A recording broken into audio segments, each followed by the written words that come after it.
Map है ना, मैंने आपको क्या पढ़ाया था कि भारत की पहाड़ियाँ, अब बोलना भी है भारत की पहाड़ियाँ, ठीक है। जितने पहाड़ी क्षेत्र हैं जिस स्टेट में वो आपको पढ़ना है। हमने हिमालय में भी पहाड़ियाँ पढ़ाई हैं, कई पहाड़ियों के नाम आपको गिनाए हैं। अब मैं आपको वेस्टर्न घाट पे ले चलता हूँ। वेस्टर्न घाट में सबसे पहले हम गुजरात के बेल्ट में आते हैं। गुजरात के बेल्ट में सबसे महत्वपूर्ण पहाड़ियों में आपको मैंने पढ़ाया है कच्छ की पहाड़ियाँ, गिरी की पहाड़ियाँ, गिरिनार की पहाड़ियाँ और बरदा की पहाड़ियाँ। इसमें सबसे महत्वपूर्ण है गिरी के जंगल भी गुजरात में पाए जाते हैं। एशियाटिक शेर, बब्बर शेर भी नहीं पाया जाता है, गिरी के जंगल भी नहीं पाए जाते हैं। और गिरी नाम की पहाड़ी भी है, गिरी नाम का जंगल भी यहाँ है। और बरदा की पहाड़ियाँ भी गुजरात राज्य में स्थित है। जो चारों महत्वपूर्ण है गुजरात के लिए, कच्छ, गिरी, गिरिनार और बरदा। इसके बाद हम वेस्टर्न में आते हैं, सीधे गुजरात के बाद महाराष्ट्र में आते हैं। महाराष्ट्र एरिया आता है। महाराष्ट्र एरिया में सबसे महत्वपूर्ण पहाड़ियों में अजंता की पहाड़ियाँ हैं, फिर सतमाला की पहाड़ियाँ हैं, बालाघाट है और यहीं पर एक हरिश्चंद्र नाम की भी पहाड़ी है ना, आपको ध्यान रखना है, महत्वपूर्ण है सभी।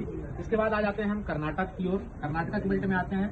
यहाँ देखते हैं कि सबसे महत्वपूर्ण जो आपके एसएससी में, वनडे में, रेलवे में, बैंक में, सारे एग्जाम में पूछा जाता है, बाबा बुदन की पहाड़ियाँ कहाँ है, तो कर्नाटक में है। कर्नाटक के बेल्ट की सबसे महत्वपूर्ण पहाड़ी है बाबा बुदन की पहाड़ियाँ।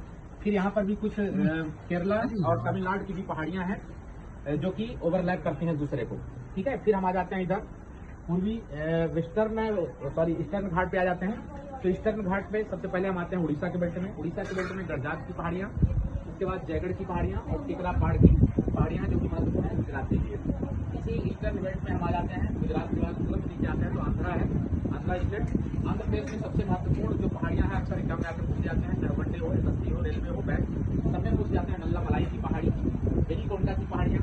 फिर इसके बाद आपको शेषाचलम की पहाड़ी जो कि बहुत महत्वपूर्ण है। शेषाचलम ये अक्सर कई एग्जामों में पूछा गया है आपसे कि शेषाचलम की पहाड़ियाँ किस स्टेट में है।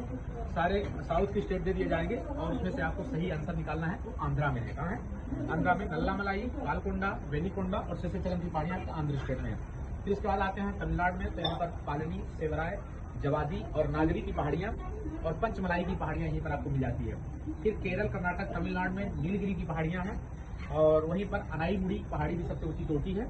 इस तरह से पूरे भारत में साउथ से लेकर के साउथ में ही ईस्टर्न और वेस्टर्न दोनों घाटों की हमने पहाड़ियाँ आपको अच्छे से पढ़ा दी। ये आपको बार बार रिवाइज करेंगे, आप नाम लेंगे, बार बार इनको रिकॉल करेंगे, आपको सब पहाड़ियों के नाम याद हो जाएंगे। एग्जाम की दृष्टि से भारत की पहाड़ियाँ को पूछा जाता है, चाहे एमपी हो, UP police, MP police, SSC, railway, bank, GD, सब में आपको खूब पूछा जाता है। आपको याद करना है ना, गुजरात से लेकर महाराष्ट्र, महाराष्ट्र के बाद कर्नाटक, कर्नाटक का गुजरात में, फिर उड़ीसा में, इसके बाद आंध्रा में, फिर तमिलनाडु, फिर केरला।